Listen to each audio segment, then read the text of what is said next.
This is SciByte, episode 116 for January 21st, 2014.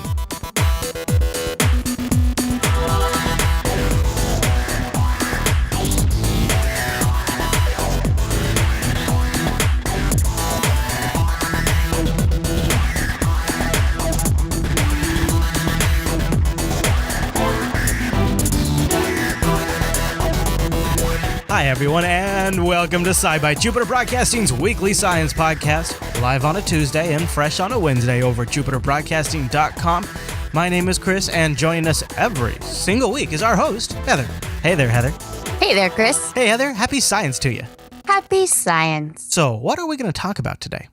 Today, we're going to take a look at treating migraines, remembering John Dobson, sending your name up to space, story and spacecraft updates, and as always, take a peek back in history and up in the sky this week. Very good, Heather. I'm ready to go, so why don't we kick it off with the news?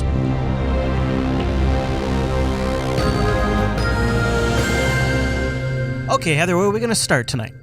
Alrighty, migraines. For those of you who have them very regularly, I'm sorry, I have them sometimes. There is research out there that found that a drug, condesartan, well, I'm tripping over it. It's helped use to lower blood pressure. That is as effective in combating migraines as the most commonly prescribed drug for treating migraines. So something that's not normally used for treating migraines goes up against something that has always been used to treat migraines, and they go, hey, Bob's your uncle, same results. Yeah, pretty much. So it's following up actually a 10-year study about this. And it's funny where they call it a triple-blind study, a triple-blind test. Because you've heard the double blinds. Yeah. But this is where the doctors, the patients, and then the researchers, nobody's aware of, they're all, the researchers go through and they analyze the data without knowing which set of data it is. So the patients take mystery pill. The doctors are handing out mystery pill. The researchers are taking down the notes of what mystery pill does, and then finally, when it's all done, they go back and they say, all right, mystery pill is actually this. And then they start filling in all the blanks. I guess it's not too surprising that something that kind of changes the blood flow in the body might help relieve pressures in the brain or something to that extent, I suppose, right?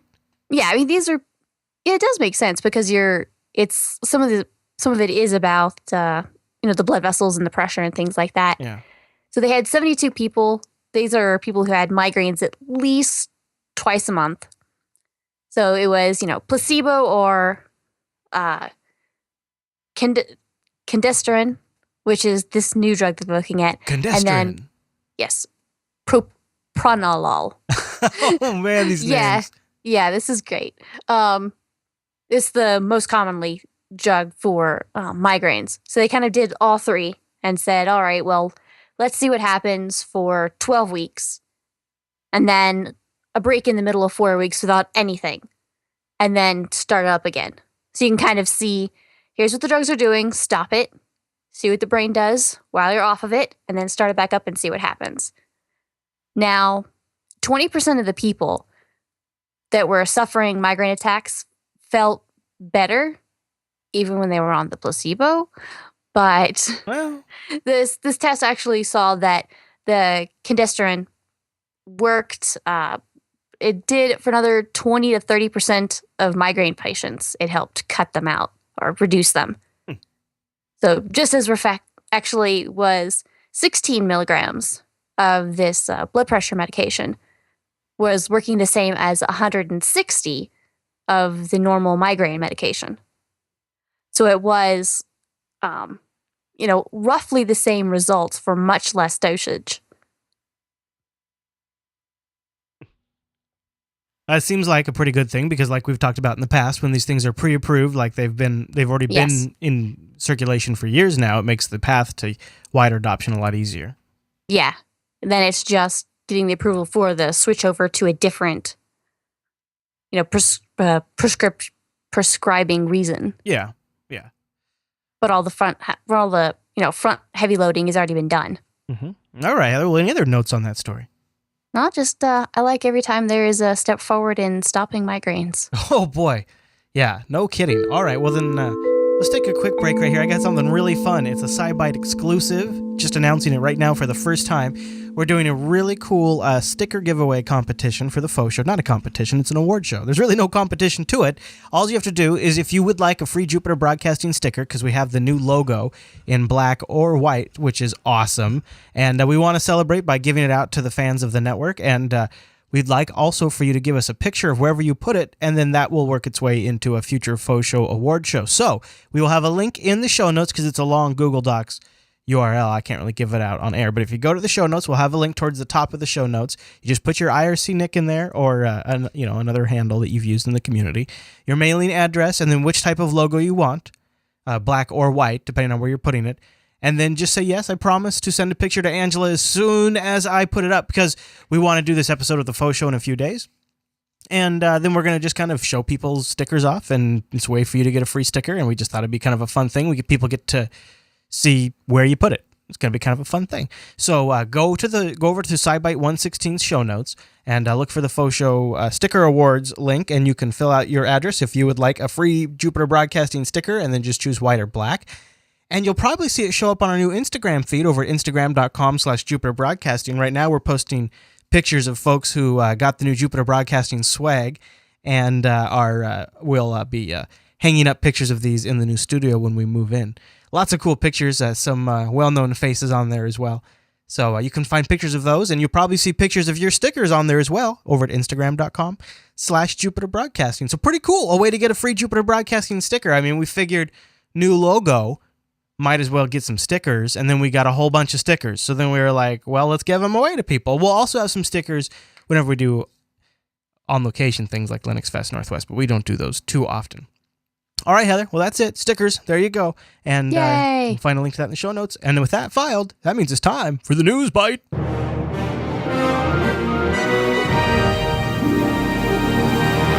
Okay, what do we have in the News Bite? Alrighty.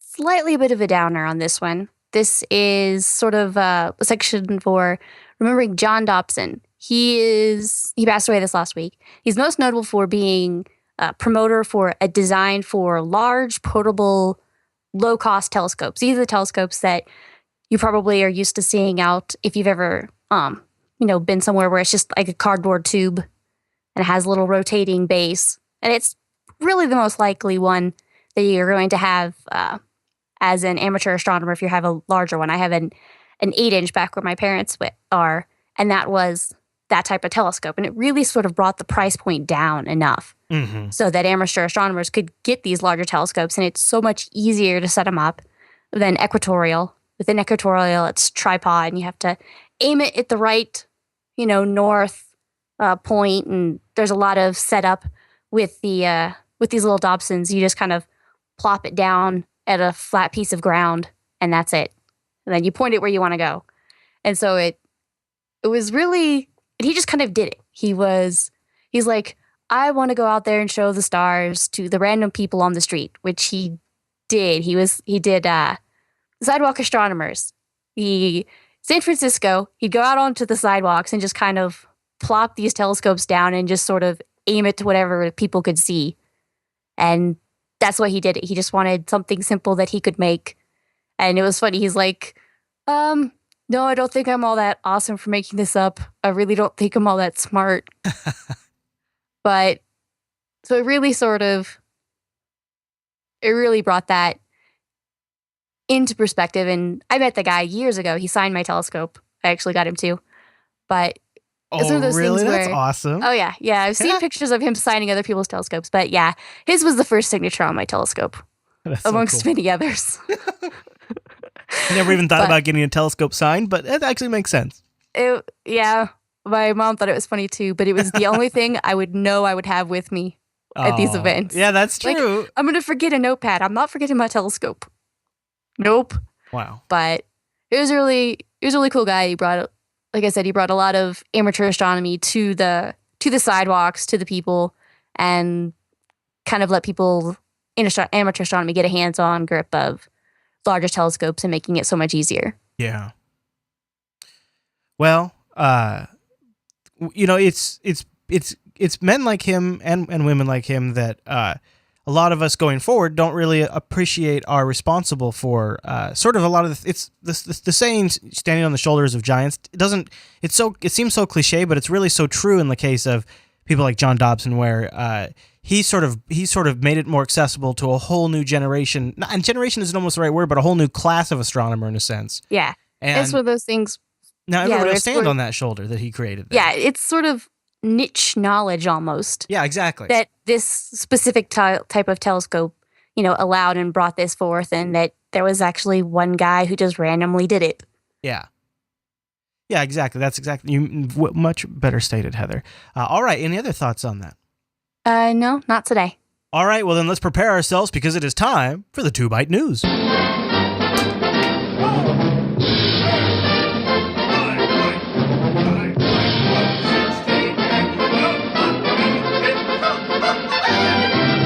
All right, Heather, what are we talking about in the 2-Byte News? Alrighty. Slightly higher point, actually. Much higher. You can send your name into space. Okay. So NASA has invited the public to submit their names, and they will actually be engraved on a microchip on board a spacecraft that's going to go to an asteroid. This is one that OSIRIS-REx. Its aim is to go to this asteroid, collect about 2 ounces of material, and then return it back to Earth, actually. Return trip in 2023. So it's a little ways off. Oh, that's not too bad. I can make that. Yeah, but so what they're doing is saying, all right, well, there's a website. You go anytime between now and September 30th, submit your name, and it's not just going to be there for the 500-day mission, because the spacecraft itself is going to stay in space even after the little return capsule comes back to Earth. Okay. So you go online, go onto the website, submit your name. You can download and print off a certificate of participation, and you can also register your name to follow or like the asteroid on the Facebook or Twitter page, and you get notification of the status of your name. Okay. As time goes on, and I'll probably, I might do it under my name, but I will also do it under first name Mars, last name Base Jupiter. Seriously? Something in there. How much is it? It's free. What? Well, then why wouldn't everybody do it? I don't. Exactly. You should go do it. But yeah, I'm going to do one under Jupiter Mars Base. Yeah. So that's my so Twitter awesome. will tweet out I should do anytime my anything Twitter happens. handle. That's a good idea. Yeah. Okay. All well, right. for me, I'd like, because then I can actually attach that to my JB Twitter. Yeah, that's and then everyone can see when anything happens. That is okay. Now I went from like that's pretty cool to super excited. Yes, thumbs up. So we have links for information about that in L show notes.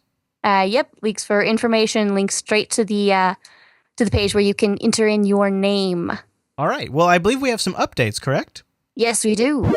All right, Heather. What are we updating? All right, Cosmos. It's that show way back, 13 episodes. Carl Sagan back in 1981, and public broadcasting won Emmys and Peabodys. It was actually broadcast in more than 60 countries, seen in over 500 million people. It was one of the biggest documentaries, most seen for over a decade, I believe, on PBS. Really? So I believe it. It was amazing. Oh yeah, back a long time ago. SciByte 53 back in July of 2012. That was a while back. Note brought up that Seth MacFarlane, the guy from American Dad, Family Guy, that guy, he donated, quote, an undisclosed sum of money to the Library of Congress. They went through, they purchased all of Carl Sagan's personal archive from his widow, and he was able to look through it a little bit and then go through, and he said, all right, well, along with this, he's announcing that they were going to reboot the series. And so he went to Neil deGrasse Tyson, which some people know as he's kind of he's seen more and more often, connected to the New York Science Museum. Some people know him as the guy who killed Pluto. Oh. That was his claim to fame. That was what everyone blames him for. He didn't write the rule. He just put Pluto in a different place than all the other planets. Right. But actually, it is going to start on March the 9th on Fox, and it'll also air on National Geographic Channel. So everyone should be as cool as me and as cool as science, and definitely at least check that out. Yeah. It's coming up pretty soon, so it a little bit of time. I will remind everyone again. I'm playing a little bit of the trailer right now. It looks kind of amazing, Heather. Just being honest, the effects look top notch. The production quality looks absolutely amazing, and I think Neil deGrasse Tyson. I actually never actually had to say that out loud. Yeah, I think he's a great pick for this. Yeah, he's got good cred, and people like him, and he's got a good online following already. So should be a win when I think they'll hit the ground running with this. And they've been working on it for a while too, which is really a good sign as well. It's for a very specific 13-part series. You're going to narrow down exactly what you want to cover, and doing the show again after Carl Sagan, you really have to knock it out of the ballpark. You have to really take up the mantle, and he actually. McFarlane and Neil deGrasse Tyson, they actually worked with Carl Sagan's widow a little bit. Okay. And some of the people with the original show. So they're able to kind of get sort of a quasi-approval and passing the baton and making sure that everything was up to snuff. Very good. All right. Well, Heather, so this next button on the SciByte 2000 will either give us a spacecraft update, or it will launch the secret Omega particle torpedo created by Section 31 in order to collapse Borg transwarp conduits. I'm not sure which one. I'm hoping it's not the second one, but we'll find out. So I'm going to push it. Okay. There I go. Oh, no. Oh, good news, Heather. It's a spacecraft update. You have to put those buttons separate from each other. I'm working on it. I keep hoping. It's the task list. It just keeps growing. Yeah. All right. So what's our spacecraft update? All right. Rovers on Mars. Everyone thinks Curiosity is bright and shiny, but Opportunity, the little rover that could, going a little over 10 years now, It is still being awesome. So they had, images that they bring back, and suddenly they kind of saw something strange. Yeah, I heard about this. This is making a bit of a stink online. Yeah. Photo. No rock, rock. What is this? This to Suddenly me, a rock. It looks like in the middle of the screen. It's a hubcap. It looks like a bowl maybe with an eagle face on it. What is this, Heather? What am I looking at? Well, that's what they're trying to figure out. Is they were going through their. Obviously, they've stopped where they are. They're going to really. It's in a good position for them to really analyze it in different ways that they can. They're right around white on the outside. Kind of a low spot in the middle. The guy on the team actually said it, quote, looks like a jelly donut. I could see that. Not a very good one, though. Yeah, so they had just driven only about a meter or two away, so about 3-4 feet away from it. Uh-huh. So they're thinking it's possible that one of the wheels kind of spit something out of the ground and it landed. Yeah, kicked it up over there. There's there's a theory that possibly something hit the ground, a meteor hit the ground nearby and knocked a chunk of rock there nearby. Maybe it's tumbled down from some rock outcrop nearby where something just happened to fall off and tumble down near the rover. So as of right now, they're just taking all the pictures they can. They're taking all of the measurements they can of it and arguing up and down about what could have happened. There was a quote. The guy said, quote, I don't know what any of this means. We're completely confused.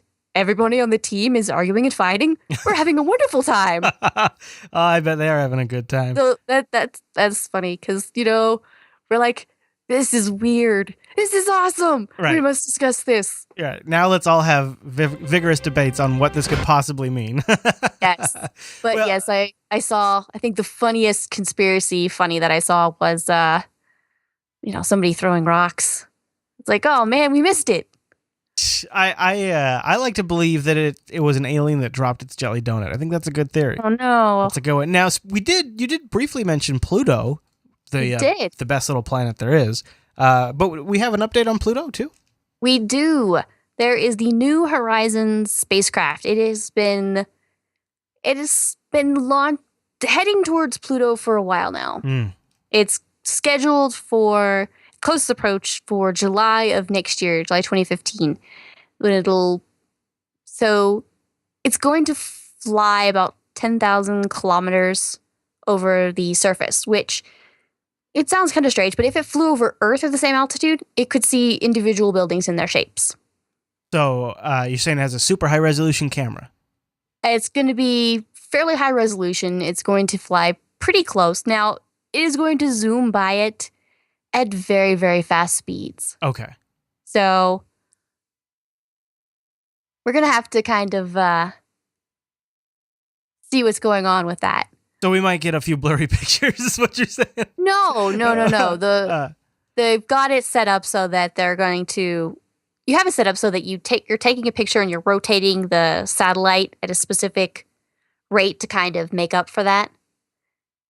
Okay. They've had lots of practice with this on the Mars orbiters in order to take higher quality and even better images. They kind of rotate the satellite just enough so that it's maintaining a better image quality, actually. So you can actually up the scale a little bit. So big out of figure. They're going to they're kind of looking forward to this in several steps.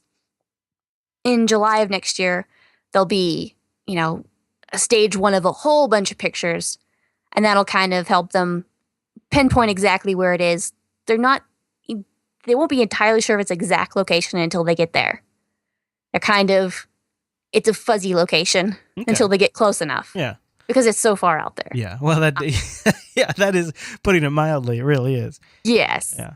And then they'll be able to kind of redefine its location, fire the engines, make, all the corrections they need to. Yeah. And then by April of next year, their pictures will be better than anything that Hubble's taken so far. Oh, that'll be awesome. Can't wait for that. Yep. So it's one of those things where kind of everything else coming up this week, they kind of popped up like, hey, we're still going. Yeah. I think they just had a wake every once in a while with these long distance satellites. They'll have sort of hibernation states where it's just kind of going at, using the minimum amount of power. And in fact, sometimes they don't even call home. And then they'll wake up. You'll send a little wake up message and it says, oh, alarm, I have to wake up. So it'll wake up, call back home. They'll talk for a little bit to make sure everything's okay. And then it'll fall back asleep. So it doesn't have to use it kind of low power settings. It doesn't have to be fully awake and taking all these pictures all the time. So I just had a wake up call and everything was going good with it. So yeah, great to hear. All right, Heather, we'll step over here into the time machine, would you? Okay. And by the way, if you hear some knocking on the engine, I have that fuel cleaner in there, so don't... Oh, boy, this is a little pumpy. Whoa! Yeah. All right. Oh, I did not... Oh, I didn't... Boy, I wouldn't have put the fuel cleaner in there if I knew we were going to go to 314 years ago. That's right, January 26th, 1700. What happened this week in science, Heather? The Canadian Cascadia earthquake. So in 1700, there was an earthquake, the most intense Canada has ever seen, hit the seafloor off the British Columbia coast. Now, this was before Europeans had landed in Vancouver Island. Now, it all started with a native legend, that said there was a great disaster that happened at this one time, and the sea rose, and the landscape was buried, and, villages were covered, and finally in 2003, the science actually backed it up. Oh, really? There was some government research that looked earthquakes of that intensity actually caused tidal waves.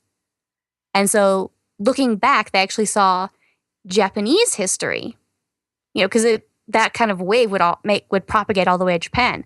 They were able to see Japanese stories that said told of a massive tsunami striking fishing villages. Oh man, on the day. That's where I live, day. Right there. Oh, that's horrible. Oh. So they were able to kind of couple these two events together, saying, "All right, well, there's historical in Canada saying here, there's historical things in Japan here."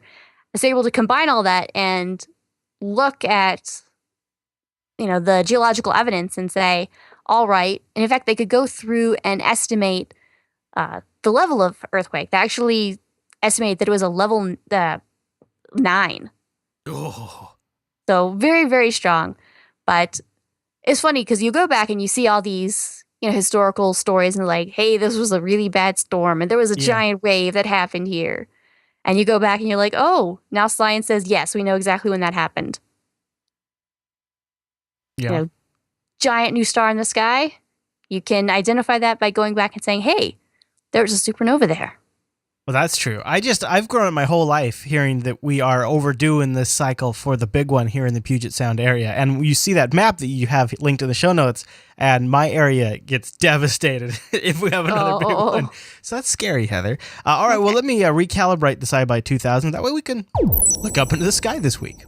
Alrighty, on Wednesday, January the 22nd, right about midnight, you're going to see the moon rising very close to the very blue giant star Spica. And Mars will actually be to the upper left. By dawn, the moon, Spica, and Mars are going to be to the southwest. And now Mars is going to be the upper right of the moon. On Thursday, January the 23rd, about 1 a.m. local time, now Mars and Spica will be to the upper right of the moon. And about an hour later, you can actually see Saturn starting to rise to the far lower left. And by about dawn, they're all going to be kind of lined up horizontally. On the whole, on the planets, we've got Venus at early dawn. You're going to be rising in the east to southeast, moving higher and higher, being able to see it each day throughout we go through the week. Mars is going to be about 11 or 12 p.m. this week. Oh. You can see it rising into the east to northeast with the variable blue giant star about 6 degrees below it. That's 5 degrees is about 3 middle fingers held at arm's length. Okay. So you're going to be able to see red and blue over there in the east-northeast about 11 or 12 p.m. midnight. Jupiter is going to be in the evenings this week. It's going to be rising in the eastern sky, moving overhead about 11 p.m., and then moving to the west as the sun comes up. Not to miss. So if you heard some of that but didn't remember all of it, it's okay. We have it all listed in the show notes. Go over to jupiterbroadcasting.com and look for SciByte 116, where you'll find a link to the faux show sticker awards, and you can also find links and references to everything Heather talked about, including videos and pictures. Is there anything else we want to cover, Heather, before we get out of here? Not that I can think of. Very good, very good. Well, if you'd like to follow Heather, go over to Twitter, and you can find her at JB_Mars_base, or go over to jupiterbroadcasting.com and click our contact link, and you can choose SciByte from the drop-down. And don't forget, we're live on a Tuesday over at 7:30 p.m. Pacific at jblive.tv. You can go to jupiterbroadcasting.com/calendar to get that converted to your local time zone, and jblive.info for the audio version. If you are on a long commute, want to listen to the show while you're on the go, jblive.info. All right, everyone, thanks so much for listening to this week's episode of SciByte. And Heather, thank you for the great show.